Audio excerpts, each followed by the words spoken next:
അവർ ഞങ്ങൾ ഇറച്ചിക്കറി വെച്ച കൗജിയാണ് ഇപ്പോൾ കണ്ടത്. എന്തിലെങ്കിൽ ചെറിയ മൂട് വലിയ ചട്ടിയായിപ്പോയി, അതുകൊണ്ട് മൂട് ചട്ടീനുള്ളക്കുന്ന പോകണം. നല്ലോണം പണിയായി. പിന്നെ കറീൻ്റെ കഥ പറയണ്ടല്ലോ, നല്ലോണം തിളക്കുന്ന ബീഫ് കറിയല്ലേ, അതുകൊണ്ടൊന്നും തൊടാൻ കഴിയുന്നില്ല. അതിൻ്റെ സക ഇങ്ങനെ മേലോട്ട് വരുന്നതായിട്ട് ഇങ്ങനെല്ലാം ആക്കിയിട്ട് എടുത്ത്. പിന്നെ ഇന്ന് സൺഡേ ആയതുകൊണ്ട് എല്ലാവരും വീട്ടിലുണ്ട്, അതുകൊണ്ട് നല്ലൊരു ബീഫ് കറി ഉണ്ടാക്കാമെന്ന് വിചാരിച്ച്. പിന്നെ ഇപ്പോൾ വലിയ പെരുന്നാൾ എല്ലാവരും ഫ്രിഡ്ജിലുണ്ടാവും ബീഫിൻ്റെ ഒരു കെട്ട്, അങ്ങനെ ഞങ്ങളെ വല്ലതും ഉണ്ടായി. പിന്നെ ഇന്നെല്ലാവരും ഉള്ളതുകൊണ്ട് നല്ല പങ്ങലാക്കാമെന്ന് വിചാരിച്ച്. എപ്പോൾ കുക്കറിലൊന്നും ആക്കുന്നത്, അതുകൊണ്ട് ഇന്ന് വിചാരിച്ച് അടുപ്പിലാക്കാമെന്ന്. ഇനി എന്ത് നോക്കിയിട്ട് നേരെ കഴിഞ്ഞ് അടുപ്പിലാക്കാൻ വേണ്ടിയിട്ട്.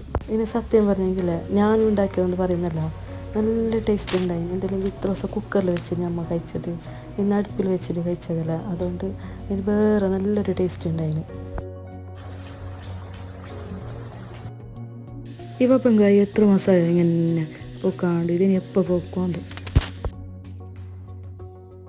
പുകൻ്റെ കാര്യം പിന്നെ പറയണ്ടല്ലോ, പുക കണ്ണിലൊക്കെ കണ്ണെന്ന് കത്തിയിട്ട് കണ്ണെന്ന് വെള്ളം വരാങ്ങനെ കേസ്. പിന്നെ ഈ ബീഫ് കറി സ്പെഷ്യലൊന്നല്ല, നിങ്ങളെല്ലാം വെക്കുന്ന പോലെ തന്നെ ഇത്, വേറെ എന്തൊരു വ്യത്യാസവും ഇല്ല.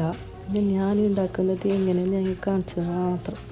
പിന്നെ നമ്മൾ പൊടിച്ചതല്ല ഇതിലൊക്കെ ഇട്ടിട്ട് നല്ല പങ്ങല ചെള്ളി എല്ലായിടത്തൊക്കെ എത്തണ്ടേ നമ്മൾ, നല്ല പങ്ങല ചെള്ളാങ്ങി. പിന്നെ നല്ലോണം വെള്ളം ഇല്ലാത്ത ഇങ്ങനെ വറ്റിപ്പോയതുകൊണ്ട് കുറച്ചും കൂടി വെള്ളം നല്ല പങ്ങല ചേർത്ത്, നല്ല പങ്ങല ചോറിന് കൂട്ടാനല്ല, അതുകൊണ്ട് കുറച്ച് വെള്ളമായെങ്കിൽ സാരില്ല, അങ്ങനെ ഇട്ട് കുറച്ച് വെള്ളം അധികം കൂട്ടി.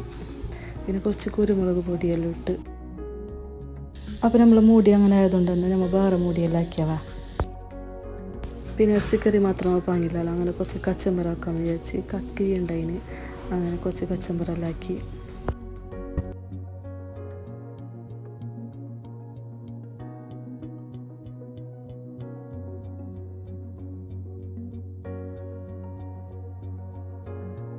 അപ്പോൾ നമ്മളവിടെ പിടിച്ച ഒരു പയമാണ്. എന്ത് പയ എന്തെന്ന് അറിയുന്നില്ല, നിങ്ങൾക്ക് അറിയുന്ന ഒന്ന് കമൻ്റ് ആക്കാവ, ഇതെന്ത് സാധനമൊന്നും. എനിക്ക് ആദ്യമായിട്ട് കാണുന്ന ഇങ്ങനത്തെ ഒരു സാധനം, കാണുമ്പോൾ ചിക്കു പോലെ ഉണ്ട്, ചിക്കു അല്ലാന്ന് തോന്നുന്നു. എന്തെന്ന് അറിയുന്നവരൊന്ന് കമൻ്റ് ആക്കാവ.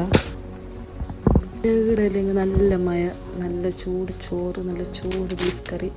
പിന്നെ നിങ്ങളങ്ങോട്ടെല്ലാം നല്ല മഴ ഉണ്ടായിട്ട്, അപ്പോൾ കുറച്ച് ടേസ്റ്റ് ഇരിക്കട്ടെ എന്ന് വിചാരിച്ചിട്ട് ഉള്ളീനെ എണ്ണ ചെള്ളാൻ കഴിഞ്ഞ് നല്ല തേങ്ങ എണ്ണയിലാണ് ഉള്ളീനെ ചെള്ളുന്നത്. ഇങ്ങനെ ഉള്ളീനെ തേങ്ങ എണ്ണയിൽ ചെള്ളുമ്പോൾ നല്ല ടേസ്റ്റ് ഉണ്ടാകും, അതുകൊണ്ട് ഇങ്ങനെ ചെള്ളാന്ന് വിചാരിച്ച്. പിന്നെ ഞങ്ങൾക്ക് ഫസ്റ്റ് ഉലുവ ഇടാൻ മറന്നു, അങ്ങനെ ഞാൻ പയ്യെ കുറച്ച് ഉലുവ ഇട്ടിട്ട് അതിനെ വറുത്തിട്ട് ഉള്ളീൻ്റെ ഒക്കെ മിക്സാക്കി. പിന്നെ കുറച്ച് ഇഞ്ചി കുത്തിയിട്ടിട്ട്, ഇഞ്ചി ഒരു മണം പറ്റുന്നത് ഇറച്ചിക്കറിക്ക്. മീനിന് വേണ്ടത് ഇഞ്ചി എന്നല്ല, പിന്നെ പെരുംജീരകം, പിന്നെ കറിച്ചപ്പലെല്ലാം ഇട്ടിട്ട് നല്ല പങ്ങല ചെല്ലിയിട്ട് നല്ല കാഞ്ഞിട്ടിട്ട് ചെല്ലിയതിനെ നമ്മൾ ഇറച്ചിക്കറിക്ക് മിക്സാക്കും. അപ്പോൾ നല്ല പാങ്ങുണ്ടാകും അങ്ങനെ ആക്കുമ്പോൾ.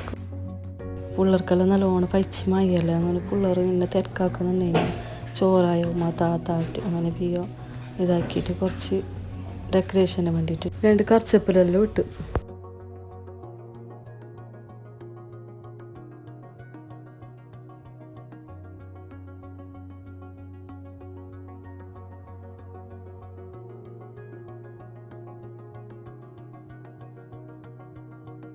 അപ്പോൾ നമ്മൾ ബീഫ് കറി ചോറെല്ലാം ഇവിടെ റെഡി ആയിട്ടുണ്ട്.